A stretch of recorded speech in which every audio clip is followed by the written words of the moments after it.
조선 왕조실록의 행간에는 언제나 지워진 자국이 존재합니다. 승정원 일기의 기록이 통째로 백지로 남겨진 그날 밤, 궁궐의 가장 깊은 곳인 침전에서는 왕의 목숨을 쥐고 흔든 치명적인 밀담이 벌어지고 있었습니다. 누구도 입에 담아서는 안 되고 기록으로 남겨서도 안 되었던 그 비밀은 수백 년이 지난 지금도 우리의 등골을 서늘하게 만듭니다.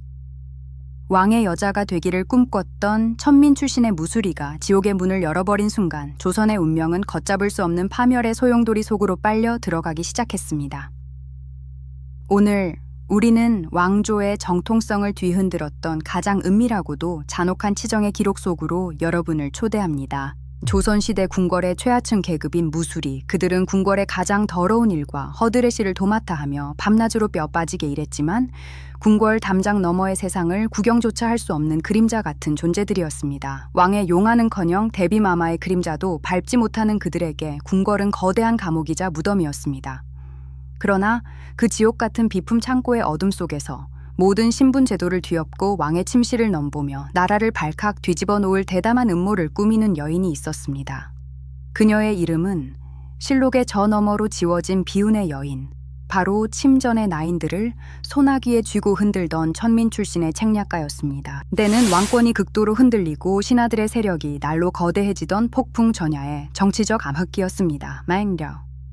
임금은 밤낮으로 국정을 돌보며 시름에 잠겨 있었고 후궁들은 자신의 가문과 세력을 지키기 위해 처절한 암투를 벌이고 있었습니다. 그 중에서도 왕의 지극한 총애를 한 몸에 받으며 중전의 자리까지 넘보던 희빈의 존재는 궁궐 내 모든 이들의 시기와 질투의 대상이었습니다. 왕의 마음을 사로잡은 그 여인의 향기는 달콤했지만 그 뒤편에는 수많은 이들의 원한과 피로 얼룩진 잔인한 권력의 사슬이 깊숙이 얽혀 있었습니다. 그리고 그 사슬의 가장 약한 고리를 파고들며 역전의 기회를 노리던 이가 바로 비품 창고의 그 무술이었습니다. 하루는 궁궐의 뜰악에서 운명적인 마주침이 일어났습니다. 왕의 총애를 믿고 천하를 호령하던 후궁은 자신의 비단 치맛자락에 작은 먼지가 묻었다는 이유로 엎드려 있던 무수리의 뺨을 사정없이 내리쳤습니다. 굴욕감과 분노로 온몸이 파르르 떨렸지만 무수리는 비참한 눈물을 삼키며 고개를 더욱 깊숙이 숙였습니다. 하지만 그녀의 속눈썹 아래 숨겨진 눈빛은 결코 굴종의 빛이 아니었습니다. 그것은 이 세상의 모든 권력을 내 발밑에 굴복시키겠다는 잔인하고도 서늘한 복수의 서막이었습니다. 하늘을 찌르던 후궁의 오만함은 자신이 짓밟은 그 비천한 손이 결국 자신의 목을 겨누게 될 칼자루가 될 것을 꿈에도 모른 채 찬란한 웃음소리와 함께 멀어져 갔습니다.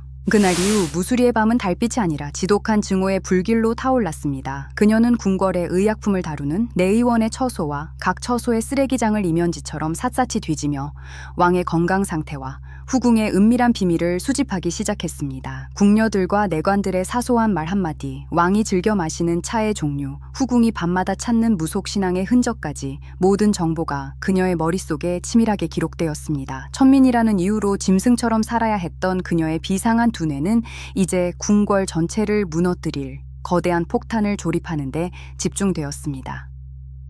하늘이 내린 기회는 스스로 준비된 자의 손을 잡는 법이었고 그녀는 마침내 왕의 침전으로 향하는 가장 어둡고도 완벽한 밀실의 문을 찾아내었습니다. 기회는 가장 예기치 않은 순간에 찾아왔습니다. 왕이 심한 두통과 불면증으로 시달리며 후궁의 간호를 받던 어느 깊은 밤, 침전을 지키던 나인이 급한 일로 자리를 비우게 되었습니다.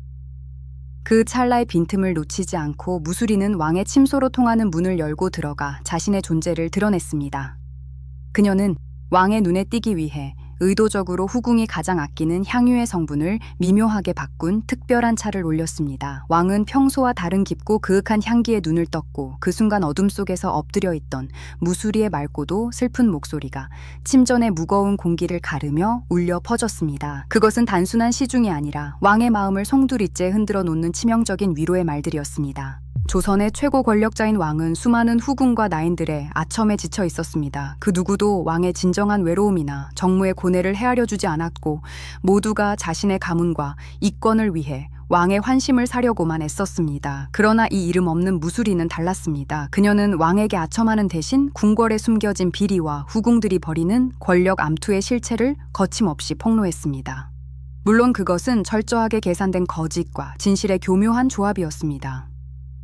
왕은 천민의 입에서 나온 예리한 정세 분석과 궁궐 내 은밀한 소문에 깊은 충격을 받았고 동시에 그녀의 대담함에 매료되기 시작했습니다. 그날 밤부터 침전의 문은 왕의 은밀한 밀실이 되었고 무수리는 단순한 하인이 아니라 왕의 지략을 돕는 유일한 그림자 참모로 거듭났습니다. 달이 바뀌고 해가 바뀔수록 후궁의 입지는 눈에 띄게 흔들리기 시작했습니다. 언제나 자신을 향해 달려오던 왕의 발걸음이 뜸해졌고 왕은 중대한 국사를 논의할 때마다 후궁의 처소가 아니라 이름 없는 무수리를 불러들였습니다. 불안감에 휩싸인 후궁은 내시를 시켜 왕의 행차를 알아내려 했지만 왕의 침전은 철통 같은 경비 속에 완전히 차단되어 있었습니다.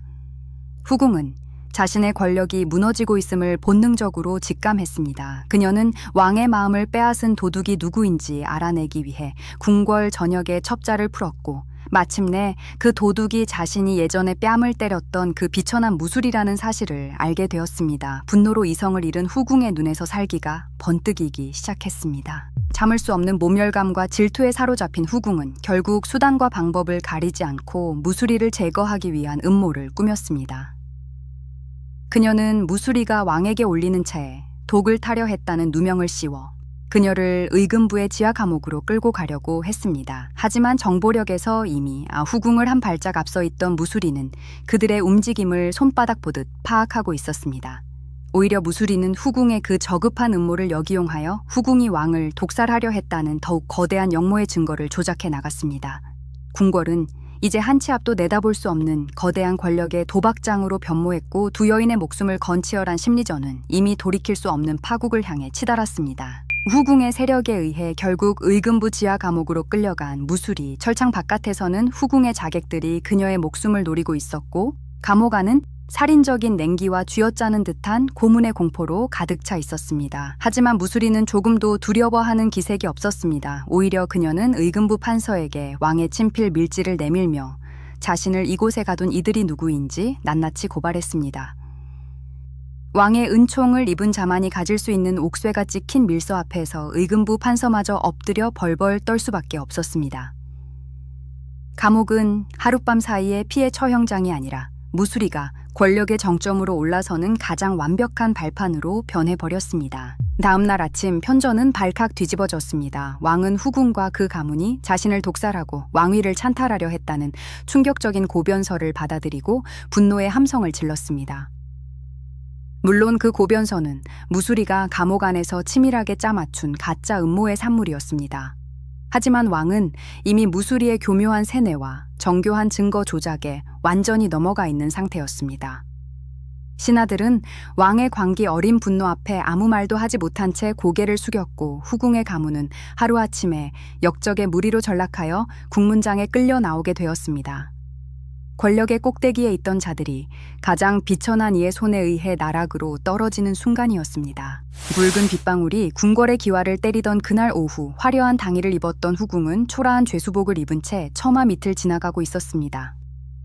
그녀는 자신을 비웃듯 서 있는 무수리를 발견하고는 머리를 풀어헤친 채 미친 듯이 소리쳤습니다. 천한 무수리 따위가 감히 나라를 망칠 것이라며 저주의 고함을 질렀지만 무수리는 눈썹 하나 까딱하지 않고 그녀를 차가운 눈으로 내려다 보았습니다. 비천한 신분이라는 이유로 짓밟혔던 세월에 대한 완벽한 복수이자 궁궐의 질서를 뿌리째 뒤흔든 위대한 승리의 순간이었습니다. 후궁의 비명소리는 빗소리에 묻혀 사라졌고 그녀의 가문은 역사 속에서 완전히 지워졌습니다. 후궁이 사라진 침전은 이제 온전히 무수리의 세상이 되었습니다. 그녀는 더 이상 비품 창고의 구석을 청소하던 천민이 아니었습니다. 왕의 귀를 독점하고 국정의 중요 문서들을 먼저 검토하며 궁궐의 모든 인사권을 사실상 손에 쥔 실세 중의 실세로 군림했습니다. 왕은 그녀에게 완전히 정신을 빼앗겨 국정은 내팽개친 채 밤낮으로 그녀와의 밀회에만 몰두했습니다. 신하들은 국운이 기울고 있다고 상소를 올렸지만 왕은 그 상소문들을 모두 불살라버렸습니다. 궁궐은 왕이 다스리는 곳이 아니라 그 왕의 마음을 훔친 한 명의 무수리가 조종하는 거대한 인형 극장이 되어가고 있었습니다. Above a flickering candle flame, extreme close-up capturing the meticulous destruction of historical records, the fragile paper curling as it burns, ash falling like snow. 그로부터 사흘 뒤 궁궐은 다시 한번 거대한 침묵에 휩싸였습니다. 왕은 갑작스러운 병환으로 누웠고 그를 극진히 간호하던 무수리는 거짓말처럼 온데간데 없이 사라졌습니다. 그녀가 남긴 것은 아무것도 없었습니다. 비품 창고의 명부에서도 침전의 기록에서도 그녀의 이름은 흔적조차 찾아볼 수 없었습니다. 대신들이 침전에 모여 왕의 붕위를 수습하려 했을 때 그들은 빈 침상 위에 놓인 한 통의 붉은 밀서만을 발견했습니다. 그곳에는 조선의 운명을 농락했던 한 천민 여인의 서늘한 미소가 담긴 마지막 문장만이 적혀 있었습니다. 나라의 기틀을 뒤흔들고 왕의 마음을 훔친 그녀는 과연 어디로 사라진 것일까요? 조선 왕조실록에 지워진 3일, 그리고 왕의 여자를 훔친 무수리의 치명적인 복수극은 그렇게 역사 속의 미스터리로 영원히 봉인되었습니다. 승정원 일기의 백지장들은 오늘도 우리에게 묻고 있습니다. 역사는 진실만을 기록하는 것일까요? 아니면 권력자가